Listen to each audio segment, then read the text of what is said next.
Hey, what's up guys, I'm Praetorian and welcome back to Crusader Kings III as we are playing as Adam II, King of England. Alright, so the first thing we should deal with in the opening of this episode is finding a regent for King Adam II, or at least what we're kind of treating as the regent. Technically it's the guardian, it's the one who's educating him. But I feel like anybody who you select to be your character's guardian as a child is essentially the regent, the one who's going to be ruling. Because they're under control of the education of the child, and most likely, also in somewhat control of what's going on in the realm. Now, we had a lot of comments about how we should handle this period of regency. Some people were suggesting some things I wouldn't say I exactly agree with, nor do I really feel like history supports.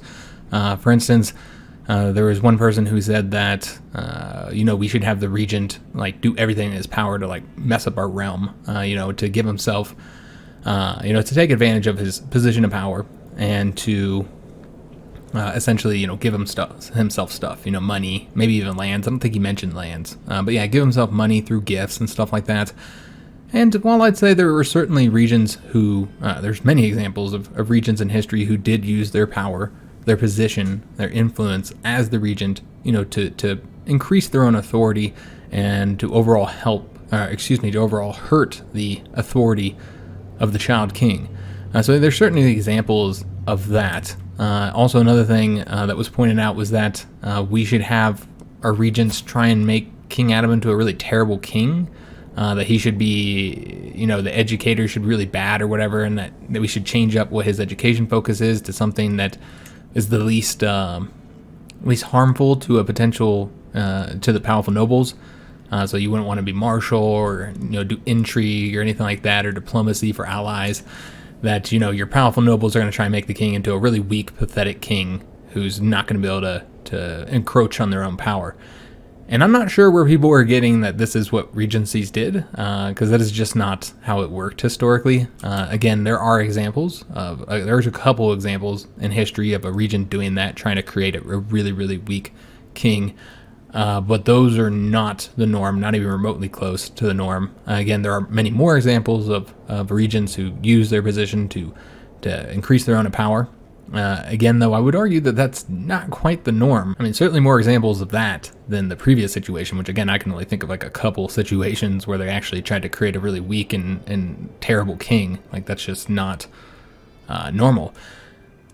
But again, the regent trying to get himself some influence, I suppose that is something that you might see a little bit more often. But I think the one thing that people are forgetting is, I think everybody's so associated with, I don't know if this is the example they're using, it's just one historical example, so there could be many that they're thinking of. I would have to say maybe Henry VI is probably one that people were thinking about, when Henry V died. But, that was a very unique situation. Henry VI very much was, his regents very much did concern themselves more with their own power. And it did kind of feel like they were okay with raising a king that was clearly not, trained for the role of being monarch.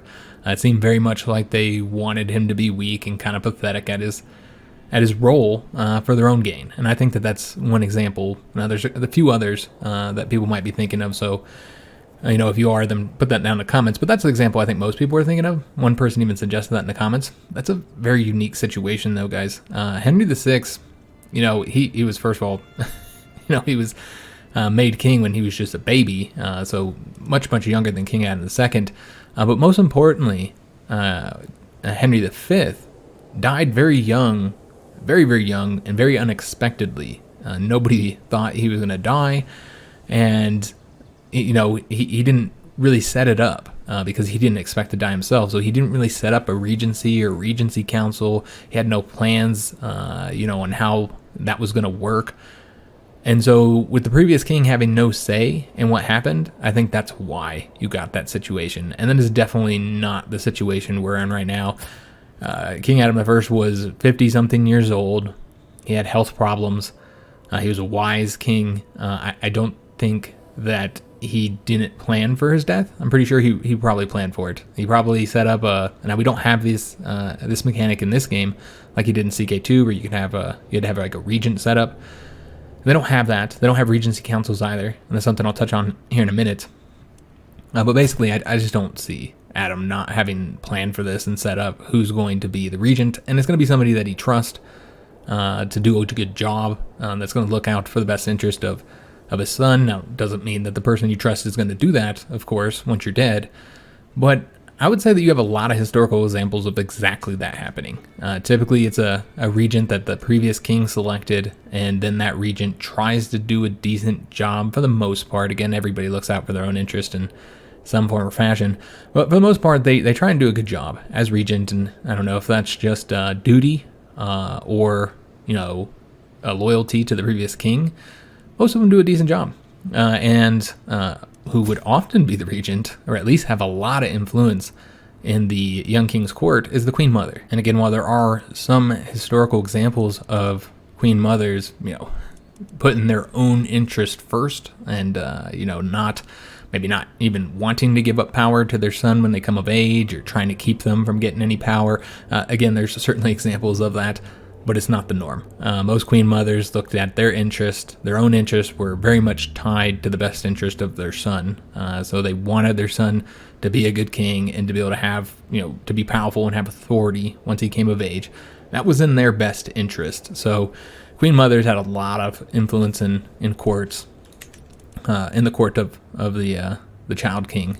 So it might not be the case with this one because, our mother is off ruling her own vast lands, so I don't think that'd be the case in this one, that our queen mother would have a ton of authority here in England. I think most of our nobles probably look at her as, a foreigner, and perhaps, not properly the queen.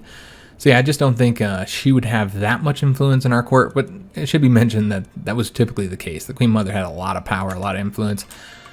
So again, the idea that regency councils were always incredibly inefficient, and they were always about taking the authority of the king and making sure the king is terrible. Like, I just don't think history supports that. That's more of like the rare scenarios when that happens. And then the other thing that should be mentioned here is there's some people thinking that we should rule based on what the regent that we select, based on their traits and what they would want to do. And I'd say that that's an interesting proposition to do that, but the game really just doesn't support it, guys. So, I mean, if we were to, just select whatever, let's just grab Duke of Mercia, and we started doing stuff based on his traits, those traits might not fit our king once he gets traits, and the game, treats it as the king is ruling and that he's making these decisions. So once he gets those traits, let's say the character that you pick as regent has the opposite traits of you, then it's going to result in your character getting a lot of stress. And I really don't know that a child king would be getting a bunch of stress from what his regent is doing. I just think they would, again, they're mostly focused on their education at this point in time. So I just don't think it makes a lot of sense that Adam's going to be getting a bunch of stress because of what his regent's doing. And we never really kind of set that up to do that, to play as a different character other than who we are. I mean, we are Adam, so we need to make decisions based on that and not so much on who the regent is, which I keep selecting him because I think this is who we're going to make the regent, guys. And I'll explain my reasoning here in a minute.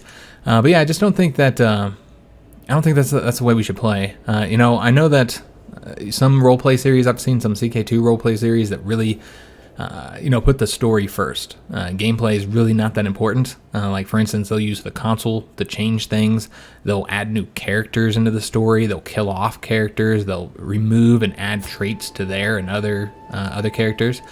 They'll make a lot of changes, and it's all about the story. Like, everything comes first for that story, and gameplay is not that important. And again, they'll make any adjustments they need in the game to fit the story, and they'll play as a regent and do stuff like that.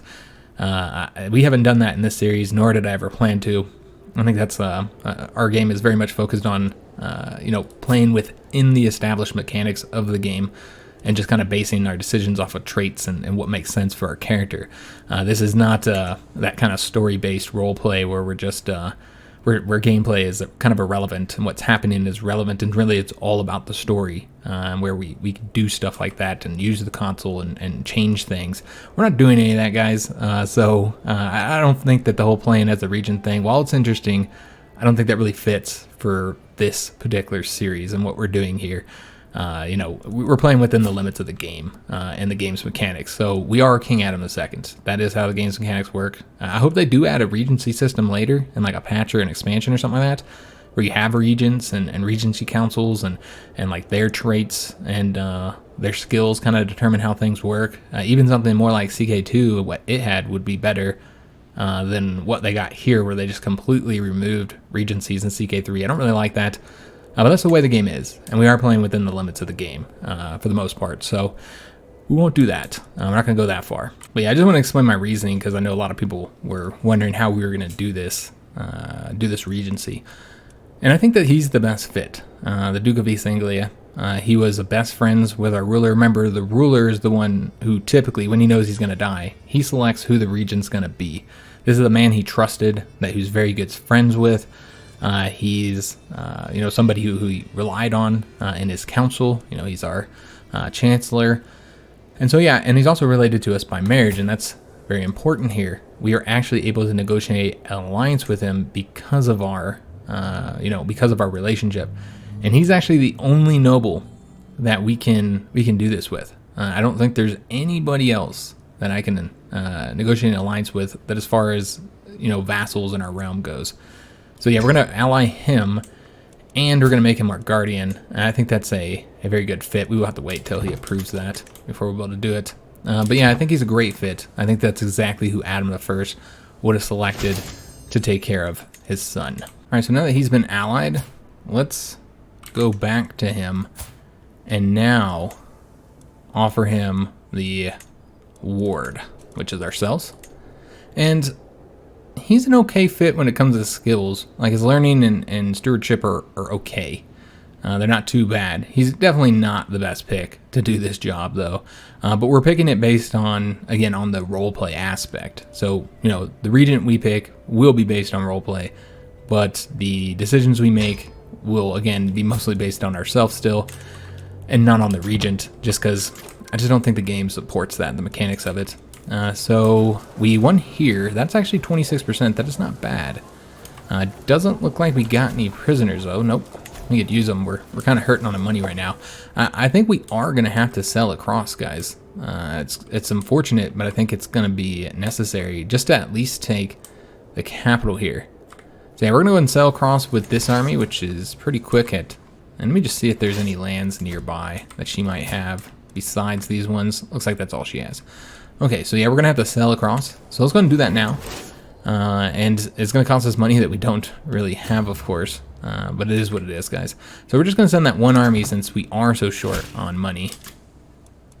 And of course, he did accept this proposal. So we now have a pretty good... Well, I guess it's not quite as high as I thought. Yeah, the fact that we're allied doesn't seem to improve the...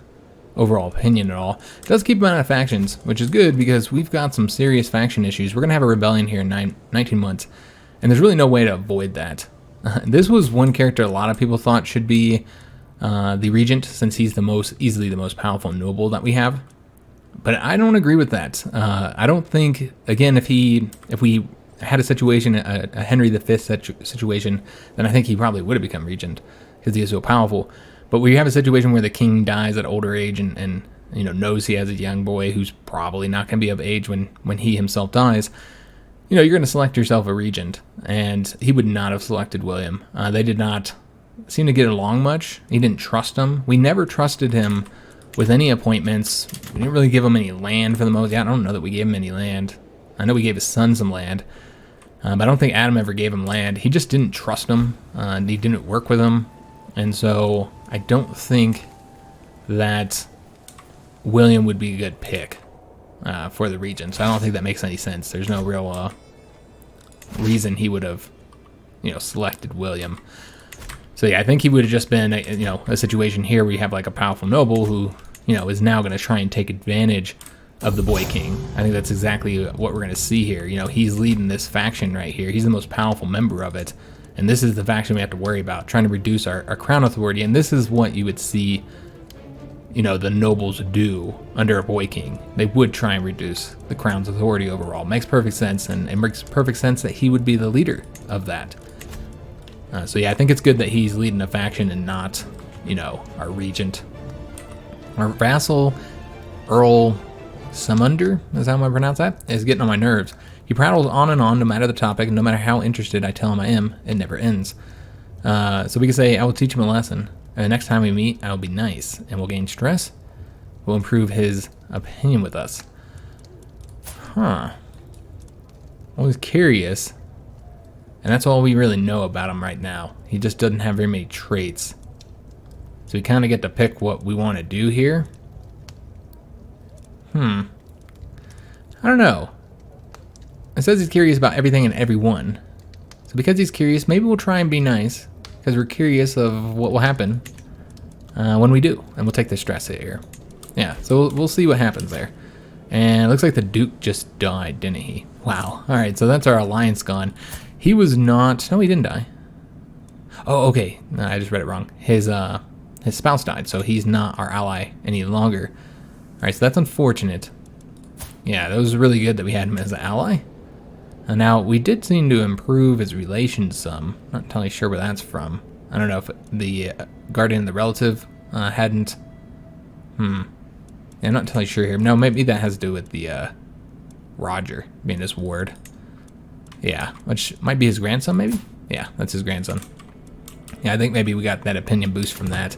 But yeah, no longer have an alliance there, so that's quite negative. We did finish both of these. Do we need to send... Alright, so this is a very unlikely chance to win here. We can't stop it, so we will have to do it. Yeah, we'll probably lose this, because I wasn't paying attention when I brought the army over here. So that's unfortunate. Yeah, we might have to bring this army here now. And again, just the money is a serious issue right now. Yeah, but there's no way for us to get more money because we haven't captured any prisoners on these two sieges for whatever reason. Alright, so that's unfortunate. I think that these guys will likely lose.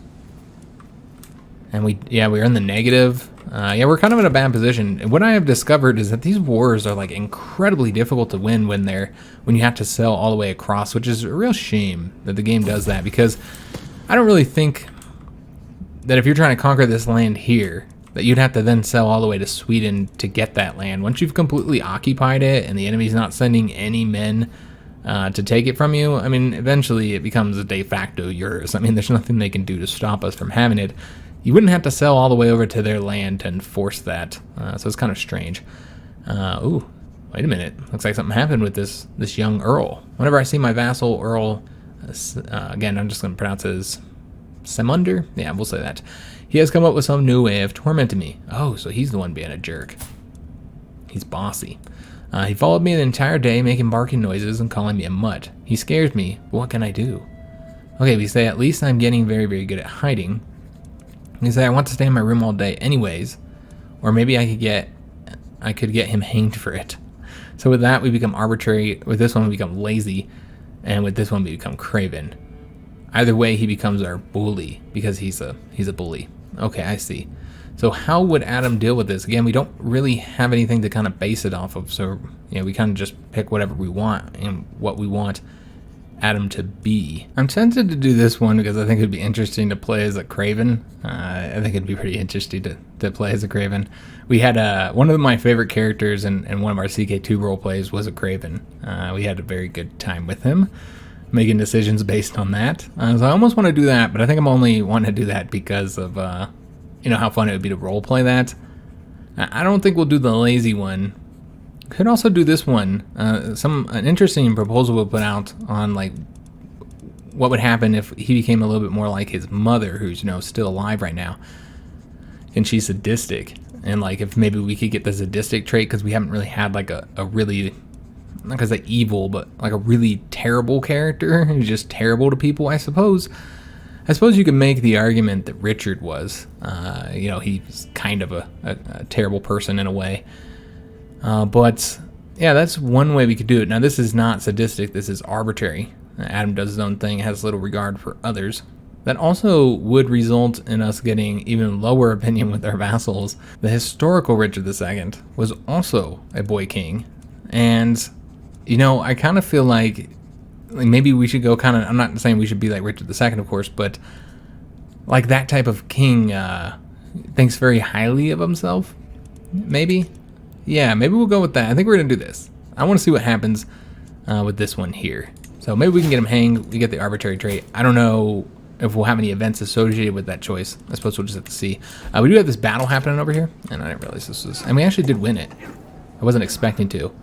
And now the Duke has joined a faction as well, so everybody has betrayed us. And he wants to install Geoffrey on the English throne. So there's so many factions that it is splitting all of them up a bit. So that's kind of helping, as they're all in different factions. But overall, we're sitting at 2 possible rebellions here. This one will be absolutely massive. They'll be pretty strong. They're going to be a tough one, so we really need to get this war done with, because that one's coming here very soon, guys. 10 months. So we need to get this conflict done with. Our commander improved. Excellent. We're at 73% here. Let's go ahead and get this siege done, and then that should be a victory. I don't think we'll need anybody else here. Now, we actually took more losses than we gained, of course, because that was no men-at-arms or knights or anything like that in that battle. I almost feel like just disbanding these guys so we can start earning some damn money for this rebellion and just relying on this one army here. Now, I don't know how well they're going to do alone, but they still have 4,000 something men, and we did just defeat them despite all those penalties we had. So I feel like we'll probably win this without any more troops. Yeah, she's done for. So let's go ahead and disband both of these armies for the sole purpose of trying to earn some money. And we can't because we're not in a friendly area, so we're going to have to go here. We can disband this one, though. And it's good that we disband them, too, if we're going to do it that way, because it's going to be 3 months before we're able to bring them back up. Because we disbanded them that way. Now, I'm really hoping that that will be all that's necessary. Probably not, though. Alright, so let's go and disband them. That gets us in the positive, which is good. So we're at least earning some money every month. And that faction disbanded very, very quickly. Okay, I'm not entirely sure why. Yeah, he's in charge. Oh, he's now intimidated by us. Okay, that's interesting. Huh. Okay, not sure how this child is intimidating people. He doesn't have any dread yet. The arbitrary does result in dread, but he doesn't have it yet, so I'm not entirely sure how that happens. But I have to say, he's kind of a coward. He's scared of a 9-year-old boy. Is he a coward? Is that why? If he's a coward, then that would explain it. Oops. Let's take a look. He's shy, cynical, and generous. He's not a coward. It's interesting. Okay. We were able to capture a valuable hostage, so therefore we did get the 100%. So we can thankfully end this conflict with a victory. Unfortunately, we didn't end it before, our character died, before Adam I died, because we only needed 2 more provinces in order to do this decision here on the found a new empire. So now we have a realm size of 80. So if we created those 2 kingdoms, we would fulfill this requirement. But of course, we have a fame requirement, which we are nowhere near. So it's going to take a very long time before we're actually able to do this. In fact, we might even be able to do the other way of getting an empire. So let's look at, I'm trying to look at a title here so I can just get to the empire. That's creating this title. So just looking at the requirements, you only have to have 2 king titles here, or you can have an empire title. So we wouldn't have to form as many. And we would need 73 of the counties within this empire. So we're still pretty far off from being able to do that one, as well as 1,000 gold. So a lot of people are thinking that this would be easier for us, but it's really not, because a big part of our realm is here in France. So yeah, all this territory here in France and Brittany, that's not counting towards that 73 counties needed. So it's actually going to be harder to do it that way. So we're going to disband these armies, get us back up to 17.9 for the gold. We can ransom off some characters. We got to get out of the negative right now. We can ransom off 1 character for 10 gold. Okay. So yeah, we got to get out of the negative. It's pretty important. And we do have some low control. That's right. We have taken these over here, which we're probably just going to go ahead and grant them out. Yeah, I think we're going to just grant them out, guys. So let's go ahead and find a character who'd be fitting to hold these titles. And I almost want to make like a powerful vassal who likes us here. And we'll probably go with, we haven't really had any lowborn service well, so therefore we're going to go and make it so that they have to be not lowborn. We're also going to do not a ruler there, although increasing the strength of a ruler and getting their opinion up would be quite helpful. Alright, so I think that's it. We'll make them an adult, obviously, and then maximum age 45. And we'll see who we have available to select here. So I'm thinking about giving him both counties, whoever we select. So I think this character here would make a good choice. He's young, he's got some good traits. And yeah, I think we're going to pick him. And we're just going to give him both of these titles, guys.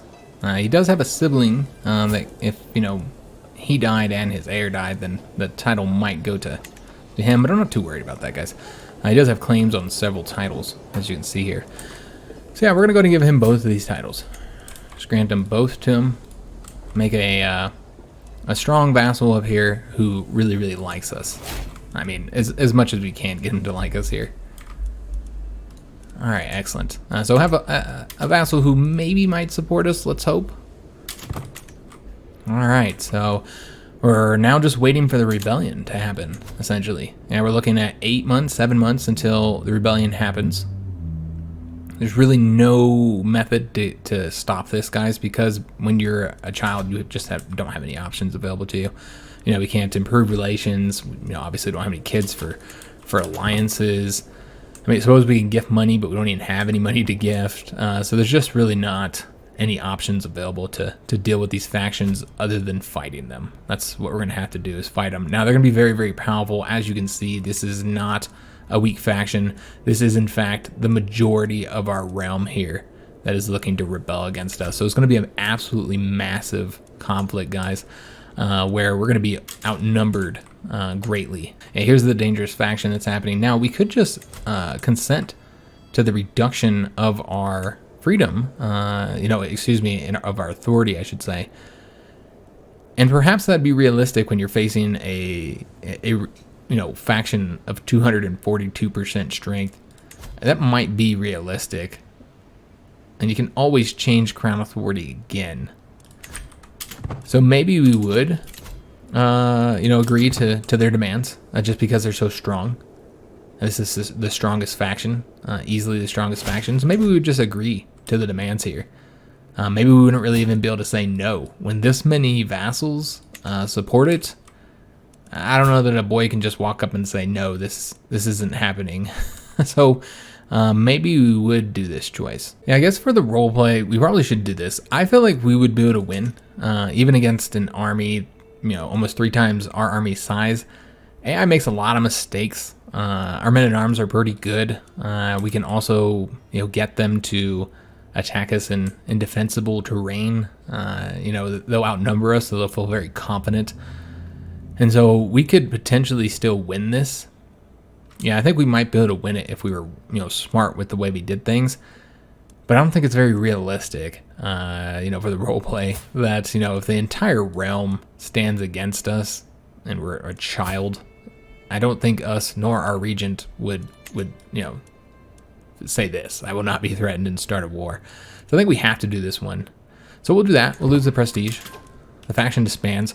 We're still going to face a large faction. This is going to increase in strength now that other faction is disbanded. So they will get stronger, guys. So it's still going to be a large rebellion, but probably, obviously not as large as the rebellion we were just facing. It also gives us a little bit more time to age, to get our character a bit older. His dread's increasing too, just because we're arbitrary. It does result in us getting a nice natural dread there. And so because of that, we could end up terrifying some weaker characters. Oh, our mother recovered. I didn't know she was sick. She had pneumonia. Okay, we almost inherited all her lands too. That would have been more powerful vassals that hated us. Playdate.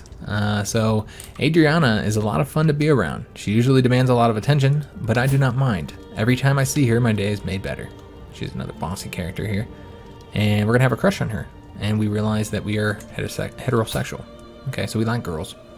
That's not us. But yeah, we like girls. And we have a little bit of a crush here. Where's she at? She's right here. Who's she related to? Is she related to anybody? Just curious here. Yes, she's related to the Countess of Sussex. Okay. She is the daughter. Okay, got it. She has 2 sons and 1 daughter. All right, so we got a little bit of a crush going. Secrets have been exposed, and that's interesting that this is now an act of tyranny to imprison the Countess, despite, Okay, that's quite strange, that it's an act of tyranny. Yeah, I think we're just going to have to do this one and take the hit. I don't know that we really have the power to, like, force this, you know, as a child king here. Yeah, I feel like we'll just do this one here, and we'll just have to take the devotion hit, which is very unfortunate. Again, I really, really hate that event. It is so stupid. It's a terrible event, and it fires so often. I've already bitched about it in previous videos, of course, but yeah, I feel like it's not a good event. I don't like it. So let's see if anything's changed with powerful vassal status. No, everybody's still the same. Of course, Earl Robert here is now a powerful vassal, so he wasn't before, and I feel like increasing his opinion would be very good. Oh, we're also over our domain limit, though that'll change once we come of age. So we could make him into the yeah, but he's a good chancellor, so I don't think we'd move him. Yeah, he's pretty darn good. Duke William is not bad as a chancellor. We're never gonna make him like us, but yeah, maybe it's about time that he comes to our court. Yeah, I think it's time to get rid of the Earl here and replace him with somebody else. Now we're gonna have to piss somebody off no matter what. There's no way avoiding it. So probably don't want to piss him off. He already doesn't like us though. So he would have to move to Marshal, because yeah, we have like nobody that's decent at Marshal. I suppose the Duke Arnauld, it would be the best choice out of the ones that we have here. You could also put Earl Robert as the Marshal. He has 3 counties under his control. Okay, so we could just assign him and then keep Duke William on the outside even longer. This guy really hates us though. Why? Why does he dislike us so much? Oh, he's an ambitious character. Okay, so that would make sense. Also, the high levy contribution is reducing his opinion by quite a bit as well. Alright, so this is what we're going to do. We're going to appoint him, and then we'll just have to switch all these characters around a little bit. We'll finally give him a position. He'll be our chancellor, so let's go ahead and switch him out for the chancellor position, and then this character here will probably switch with Duke Arnauld. And then we're making our guardian our spy master, which is probably wise, because he has a better opinion than everybody else on the council. So yeah, that's probably the best choice here. All right, so we'll switch these 2 out. All right, so basically, spy master got a point worse. Marshal got significantly worse, as did the chancellor. Pretty much all of our positions are worse, but again, these are the powerful vassals in our realm. So, with a boy king, I assume that they would get those positions. My last chance. Dietrich has decided, oh, okay, this is just this one. Do we want to hire him? We don't really have that. Well, we actually do have a little bit of money. Yeah, there's not really anything for him to do at our court. I don't see us keeping him. He does have a lot of claims. But yeah, I don't think we're going to act on those. So we're just going to say, may your journey be swift and safe. We're doing okay on money, but I kind of feel like we should just save it up. We know that a war is going to be happening soon, a rebellion, I should say. And so therefore, it would be good to keep that for mercenaries, because we might end up being outnumbered in this. Yeah, looks like we will be. Because, yeah, the more members have joined this faction here. Now, luckily, the independence faction is not quite as large. But, yeah, it is at the point where they're almost ready to start that timer for the ultimatum. A growing shadow. So Duke Samander is such a pain. He has apparently ordered the other children to avoid me, and now they'll all grow quiet whenever I'm near. I know it is his fault and that the other children mean nothing by it, but it still stings. He won't leave me alone, and I do not know what to do. So we're getting stressed because of this damn bully. Where is he at? He's a duke up here. It's interesting that we're even hanging out with this guy when he's not even in our realm. That's very strange. Yeah, not entirely sure why we're getting bullied by somebody in Scotland. Why he's even here. Very odd. Sibylla has, had a child out of wedlock. So that faction is at the point where they will likely see a rebellion soon. We'll take a look at that in a second. Always on my mind, I cannot stop thinking about Adriana. The way she smiles and the way she talks. The fact that she does not seem to return my feelings weighs heavy on my heart. So poor little Adam, man. He's having the luck of his father. He's really stressed out right now. He's got a lot of problems. That makes sense. He would be quite stressed out. So this is the one we can expect an ultimatum at any time, actually. So we're probably going to have to fight him. Yeah, I do expect that he'll send it off. Not surprised he became a problem. Not at all. So yeah, we'll expect his ultimatum soon, and we'll be turning him down. So we will not stand for the foreign oppression of Welsh traditions any longer. Our time is now at hand. Give us the right to rule ourselves as we see fit, or face the combined wrath of all my countrymen. So we say, fine, I have no need of such quarrelsome subjects. Or, yeah, we're going to lose fame, we're going to lose dread, all that kind of stuff. Or do this one, which is the one we're going to do. You want freedom, you shall have it in death. So we can't expect a large rebellion here, guys. We haven't seen the troop numbers yet, but again, they haven't risen up just yet. They're going to have a lot of troops, very comparable numbers for us. So this might be the most challenging fight that we've had yet. So this should be fun. Let's go ahead and get close, raise all of our armies up. We'll have 8,000 troops. I will not hire mercenaries yet because I don't think it's necessary. Who all rebelled against us? Okay, so we have them there. We can't let them combine. We have to defeat them before they combine their troop numbers. So let's go ahead and set up our army probably fairly close to the way we typically do. We have another army here, 1,200 men. Okay, so let's go ahead and get this started, guys. Let's split off this siege army. And just get out and get rid of some of these larger levies here. And then I'm thinking about 4,500 troops, somewhere around there. It's probably going to be good. And is this our commander, Earl Sebastian? Is this who we want to use? Yeah, that's who we want to use. He can't stand us, but he's going to lead our troops. All right, so we've got him there. And we don't have as many troops here for the sieges, but we're still going to split this, because it should be enough. So let's go ahead and appoint a commander here, and we might need to change this guy up here first. Yeah, let's go ahead and get somebody who's good at sieges. And then we'll put the mayor in charge of this army. So we're going to want to take out his provinces first. Let's go ahead and do that now. Let's just go ahead and get them going after both of these two capital provinces here. Probably this one first. Oh, that one's going to take forever. All right, so let's send this army over here. And we do have to watch and make sure they don't accidentally attack that army there. That wouldn't be desirable.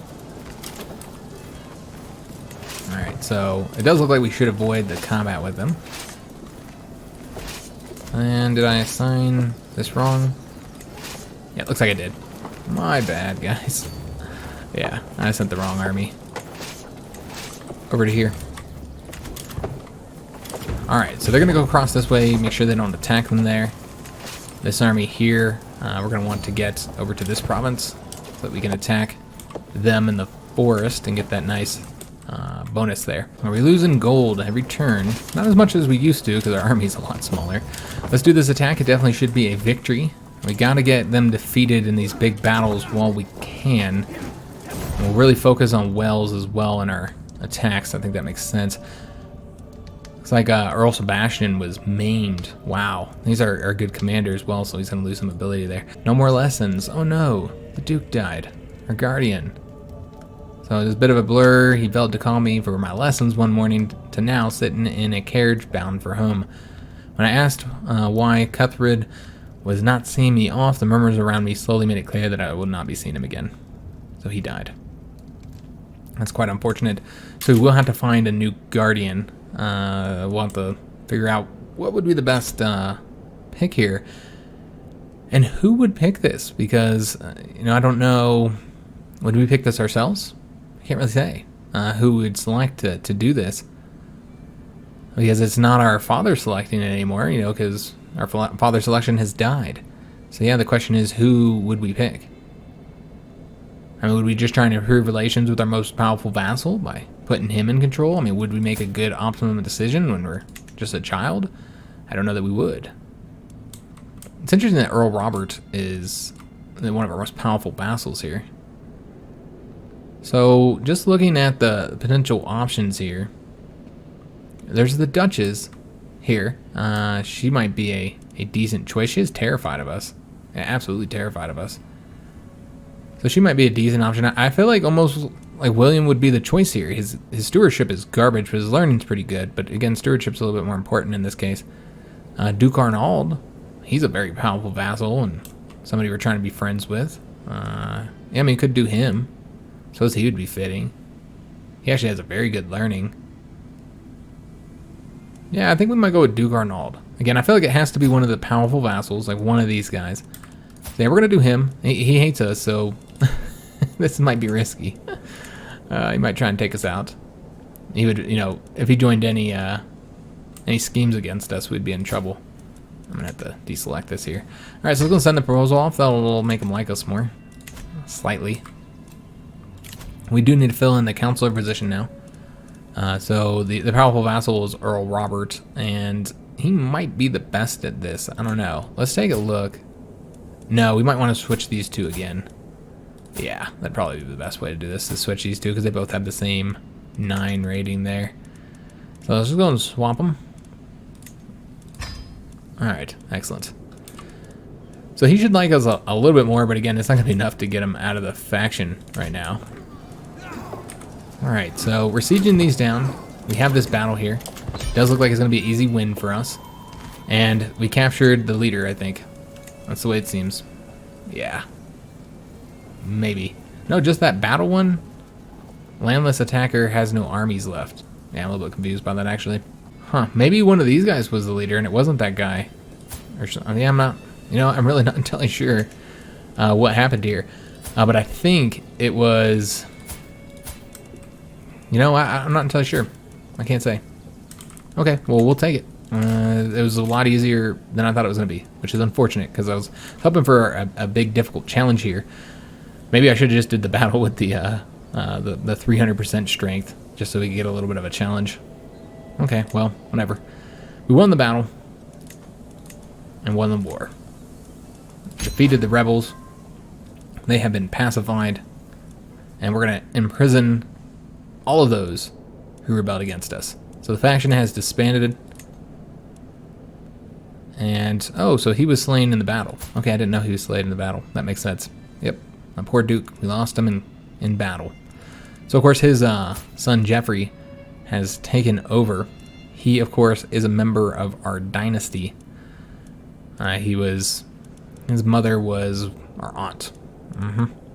Okay. So, factions are no longer very powerful now. They are very weak. And we have locked up a bunch of our vassals. We've got this guy over here. We've got the Duke Cornwall. How many of these are dukes? Like, there's 1, there's 2, a duchess here is 3, and another duchess is 4. That's the one at Brittany, which we've had trouble with her in the past. Yeah, and then also the Duke of Northumbria. I didn't know we had a Duke of Northumbria. Yeah, she lost him. And we can also arrest her, too. I don't think she has any titles, though, does she? Yeah, she doesn't have any titles. So I'm not entirely sure. Oh, yeah, she had that rebellion. That's what happened. So she had the rebellion, and they replaced her with her son. So this is the Duke of Northumbria here. He might have just inherited that rebellion. Yeah, because he's too young to have done it himself. So she must have lost the rebellion during our own rebellion here. And then he was placed, and then he inherited his mother's rebellion. Also, I meant to mention this early in the video. The situation here, some people wanted me to get revenge on her for rebelling against us. Now, she did just rebel against us this time, but the first time she didn't. We inherited this war. She attacked one of our vassals, the vassal we gave this county to. She attacked him for the county, and then when I think he died. And so when we inherited the title, we inherited the war with her, and so she didn't really attack her vassal that time. She didn't really rebel. So I'm expand our armies here. So yeah, very, very quick conflict, guys. Quick conflict, and now our realm is stable. You know, we still have factions, but they don't have enough power to try and get independence. We have all the vassals locked up in prison right now, which I don't think will let them out anytime soon. We'll determine what we do to them once Adam becomes king. As of right now, everything is just on hold. Oh no, our counselor died. Alright, so her son now takes over all her lands, which she had a lot of lands. Yeah. Okay. She owns, 3 counties, and she was also the Duke here. Luckily, he is terrified of us.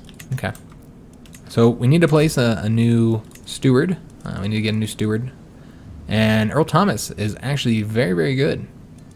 Earl Thomas of... is that the one that we appointed here?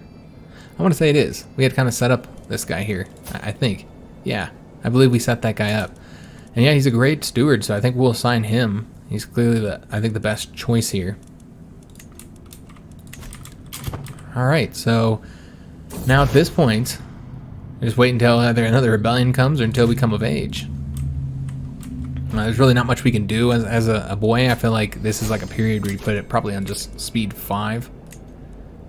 And then we just don't do anything. Like, I don't think we should go to war. I don't think we should do anything until we come of age. While passing through the streets with my guardian, Duke Arnauld, we came to the pillory. A man was stuck there begging for water or any kind of relief from his fate. So we can say that criminal shouldn't even dare to look at me, and then we become arrogant. You can see that Adam has no problem with the sense of worth. I already want to go with that one, because I feel like this is who we're going to become. A spoiled little, kind of a spoiled little brat king. Doesn't really care about anybody. I can get him some water from the well, and then we become compassionate. Or water, I hope this mud will do the job, and then we become callous. We've already been callous before. I think we're going to go with the arrogant. You know, the arrogant, arbitrary lord. Yeah, this is the type of kid we're going to be. Alright, so we are now arrogant, in addition to being arbitrary. I have discovered that Earl Gregory's inherited contract obliges him to more than you have collected. Well, let's take a look at Earl Gregory and his current contract. Okay, so he's normal and normal on both of those. And thus we can increase his taxes. I wonder why it's always taxes, this event. I don't recall seeing levies very often, if at all. Getting more taxes or getting more levies from this character here. I say we will do the weak hook. And how many counties? He only has one. I'm not too worried about him. So let's go ahead and modify his feudal contract and get more levies from him using that hook. And it looks like we have a crusade happening. A papal envoy has reached my court, bringing news from the Vatican. The Pope issued a call to arms to all righteous Christian rulers. As a Catholic king, I'm expected to prepare my men in support of the most holy cause, sponsored by the universal faith. So where are we going? We're going to Syria. You know, I feel like as a king, a boy king, if we were to make this decision, I feel like he would join, right? Because like the idea of being a crusader and like, you know, sending the knights off to war, and I don't know, it just feels like something that a king would, a child would be fascinated with, you know, fighting for your god. And he's not like exactly an impious character per se. I guess technically he's a sinner, but that was all due to that one stupid event. So yeah, I feel like we'll do this, and this might be a way that you'd also be able to maintain stability in the realm. You know, realistically, of course, this won't actually have any effects in the game, but in real life, you know, if everybody's off on crusades and you know, they got all their troops, you know, going to the Holy Land, and all the nobles are busy, then they wouldn't really be able to fight their lord, would they? So that'd be one way to kind of make the realm, you know, stable, as they all support this righteous holy cause. So yeah, I think we're going to do this. My warrior is ready to fight, and I think we will actually go on the crusade this time. We need to select a beneficiary. And so looking at the characters, there's only one male character here. And I think we're going to select him. Oh, oopsie. Damn it. Bad. Because I meant to select on him. He's a good pick, I feel like. Both of his brothers inherited lands, and he did not get anything. So yeah, both of them are dukes. This is probably the youngest of them. No, he can't be the youngest. Oh, he's the oldest. He must have lost his lands. Oh, he's a twin brother. Okay, I see. So yeah, he has no lands. So I feel like he's a great pick for this beneficiary. So that's who we're going to select. And trying to select it. Sometimes the button doesn't work. All right. Could attempt to redirect the war, but we're okay with it being over there. I didn't realize that Castile was still around. Yeah, they still exist. I thought they had lost all their lands. The Normandie Dynasty is known far and wide. Our level of splendor has increased. Excellent. We could look at, well, again, we don't really know who we are. That's right. We're not going to make any choices, any real decisions until we come of age. There's a ransom offer, but we will be declining that. Why would I ransom you off when you just rebelled against me? We'll look at what we're going to do with them again once we come of age. We're just going to keep this on speed 5. I feel like that's kind of in a role play. That's what you kind of have to do. You know, just kind of speed through your youth a growing shadow. Duke Sumunder is such a pain. He's apparently ordered the other children to avoid me, and now they all grow quiet whenever I'm near. I know it is his fault, and that the other children... I feel like this is very similar to the event we already had. But yeah, now we've gotten more stress. An unexpected visit. Yet again, Guthmund is late for a council meeting. This time I'll not let it pass. When I arrive at Guthmund's chambers, I do not give him the courtesy of knocking. Guthmund is seated by his desk, writing furiously. As I clear my throat, he jumps out of his skin. He quickly stuffs a roll of parchment into his pocket and turns towards me with an uneasy look upon his face. They say, "What are you hiding? Show me at once." And he'll lose opinion of us, and we'll find out what he's hiding. They say, "Return later and search his chambers in secret." This would be an intrigue challenge, or respect his privacy. So, as far as his opinion goes, it's -20. So this wouldn't be quite enough to get him to give us all that money and levies that he rightfully should be giving us. But let's base this off of our traits, and as an arbitrary leader, yeah, I feel like we would just demand it. Just demand us, and demand to show us what he's hiding. I don't think we're very, intrigue related. I guess our intrigue's not bad, though, for our age. Did he really think I would not see that? Give it to me at once. With a shivering hand, Guthmund offers me the crumpled parchment. Well, how delightfully wicked. According to this blackmail letter, Guthmund is a non-believer. Oh, wow, that's not good for him. So, we can now blackmail him. He won't be able to work against us. It's not a strong hook, of course. He's really going to hate us now. He does not like us at all. And one problem I find with this, when you have the hook, I feel like you should be able to force him with the hook to support you. Really, it doesn't seem like there's much you can do with the hooks on these guys. Because yeah, there's really not anything to do. You can't change their feudal contract. So really, it seems like there's really no benefit of doing this other than you can imprison them technically using the hook. We wouldn't have very good chances of succeeding though. So yeah, we just pissed him off more. So we're not going to be getting that money anytime soon. Crusade for Syria. So the time has come, and we're going to have to raise up our army and go attack the infidels. What's this here? A rebellion. Okay, it threw me off because it was a different color. You can see this very different color here. Yeah, you know what, guys? I really don't know what's going on here. Why these lands are different colors. Because, yeah, they're not in a rebellion. So that's super strange. They're still under our control. Yeah, I don't know why that's happening. Okay, well, whatever. So let's go ahead and raise up our lands as close as possible. Or excuse me, raise up our armies in lands that are as close as possible. Which I guess would be down here. Yeah, that'd be the best way to do it. So yeah, we'll raise them up over here. And the question is, do we want to send them all? Probably not. I don't think we should send everybody, guys. So yeah, that's what we're going to do. We're going to move it there. And I didn't have the button selected. Alright, so let's go ahead and just place them right here. And then we'll raise all armies. But again, we're not going to be utilizing them all. I don't think that's necessary. Alright, lots of people joining in the crusade, of course. Alright, so we don't have very good commanders. I wonder where Earl Sebastian is. He must be leading his own troops. Because he's still a decent commander. But yeah, he's currently leading his own troops, so therefore can't make use of him. We could do this Earl Henry, though. I suppose he's an alright fit. And then what we're going to do is let's go ahead and create, again, 2 separate armies here. Or we can just go ahead and separate some of these now. Yeah, let's go ahead and separate some now. We're going to try and take out about 2,000 troops here, guys. The ones that need to get more men is the ones we'll pull off first. And then after that, we'll just, again, get about 2,000 troops is what I'm looking to pull out here. We'll just get some of these big ones. All right, so that looks good. Now let's go and select these guys and then expand them. So we don't have to pay for them. And so that, if we take a lot of losses, we're not losing all our men. And if we need to raise up troops, we'll still be able to raise them up. We'll be able to raise up those 2,000 in case a rebellion happens or something like that. And finally, it reduces the amount of money that we have to pay to get these guys over here, which is still going to be quite a bit. Luckily, we're sitting on 551 gold here. So the war is right here. So we're going to want to land here. So for right now, let's just go there, and then we'll see where we want, if we're ready to land yet. So yeah, it's going to be 65 gold, the embarkation cost here. And we're also losing like 10 gold per month. All right, so it's going to take some time to get over there. We might as well just put it back on speed 5 while we sell.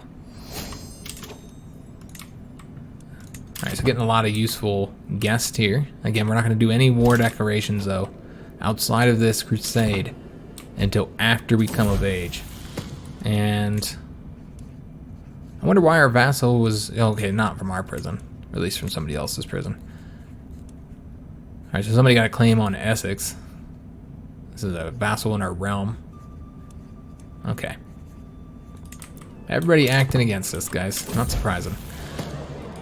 A mess of a feast. The feast is loud, adults are boring, and the food is not very good. My guardian, Arnold, seems to be enjoying himself, so I cannot catch his attention to tell him I do not want to be here. So we can say I'm sneaking out, maybe there are other children around, and then we'll become impatient. You say I can't handle this many people, time to hide under the table, and then we become shy. Or you say at least I can keep eating for as long as I'm here, and then we become gluttonous. I feel like we would do this one. We'd just sneak out. So we're going to become impatient. So essentially we have nothing but bad traits. Him the second is such a terrible ruler. A arbitrary, arrogant, and patient man is what he shall become. So we should get very good prestige though. Yeah, with arrogant you get the prestige bonus, and then we also get a prestige bonus for being impatient here. Our learning will drop. All of our vassals have a lower opinion of us, but we do have a good hostile scheme power. Plus 15%. Alright, interesting. So, this is the character we are. We don't have a single positive trait. That's awesome. So, let's go ahead and get these guys landing here. And then we'll split them up.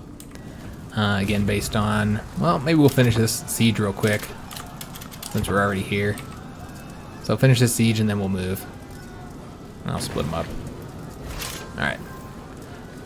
Also have gotten some prisoners. That's good.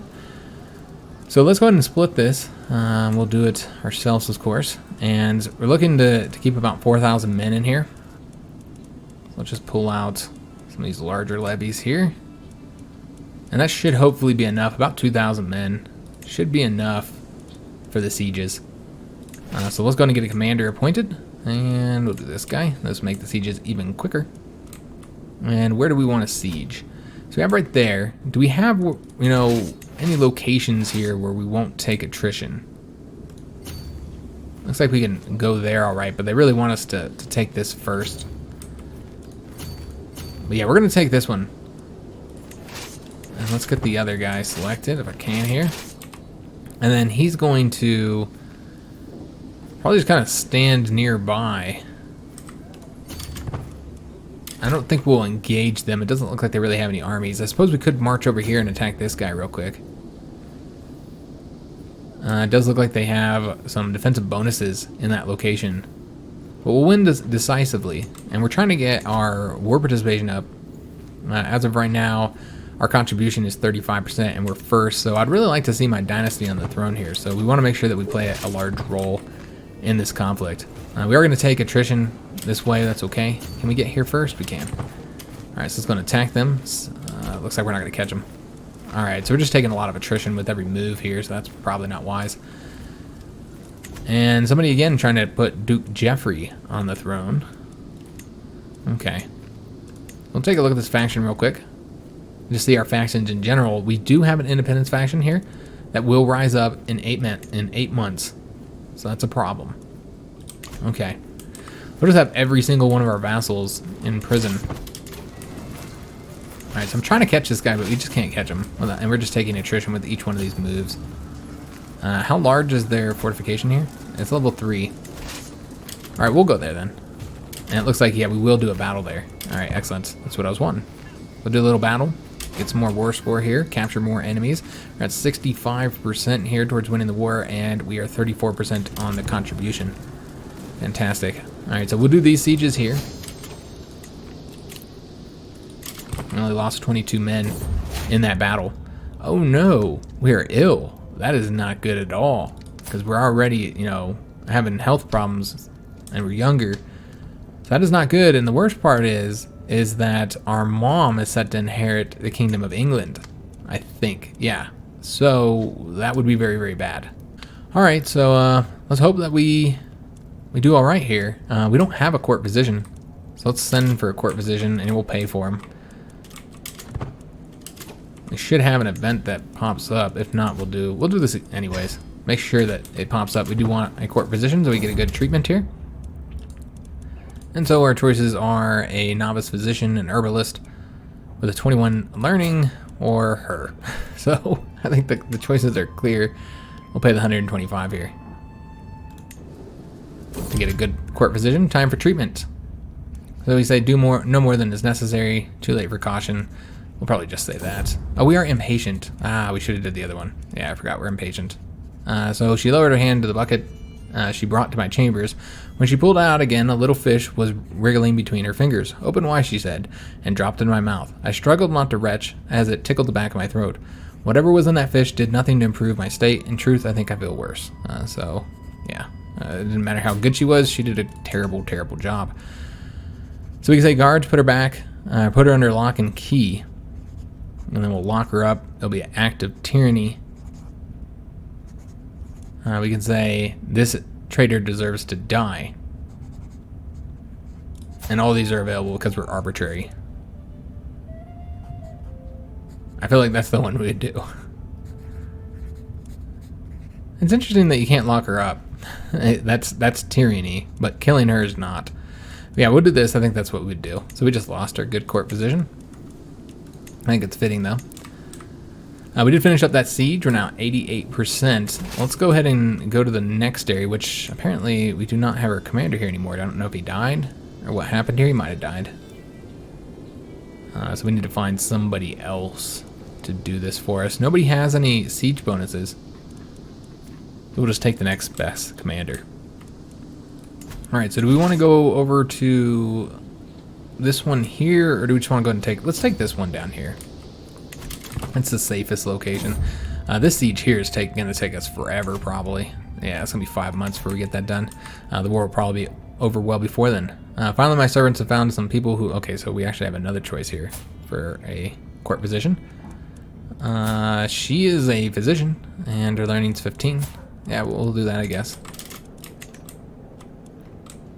Okay, and she better serve us better than the last one, or off with their head as well.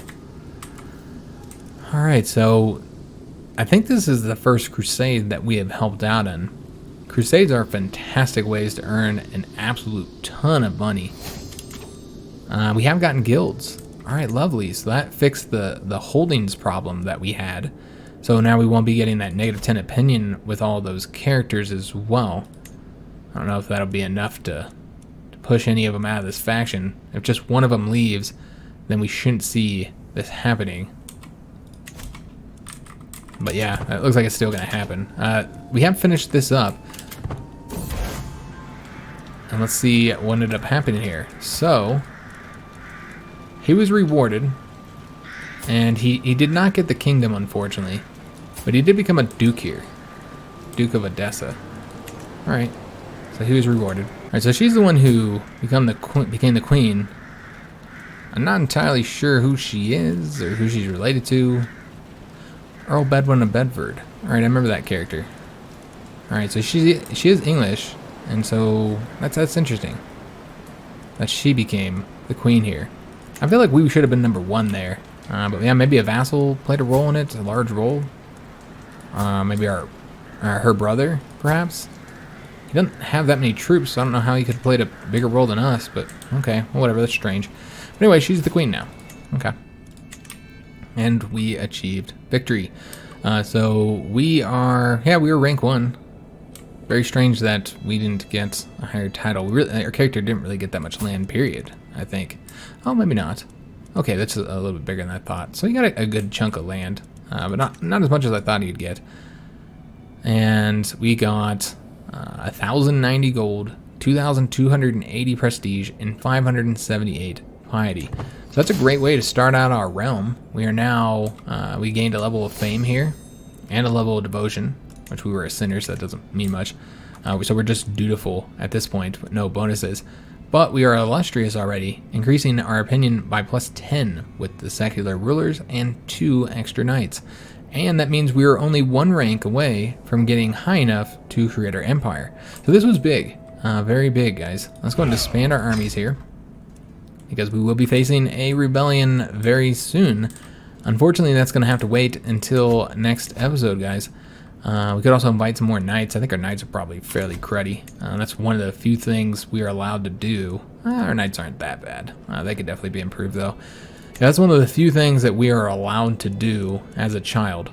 So yeah, I think we'll invite some knights. We'll increase the numbers that we have for our men-at-arms, all in preparation for this rebellion that will be happening in 4 months' time, guys. 4 months' time. We are almost of age. So we are 14, and in December we turn 15. So we're looking at about a year and a half before we come of age, and then we'll marry our betrothed. And as of right now, she's still set to inherit, I think, right? Yeah, it looks like she's still set to inherit all of these lands here. In fact, it seems he's got even more lands. Yeah, he's been expanding. So yeah, we're set to inherit even more lands here. Or, you know, our child will. If we have a child with her, of course.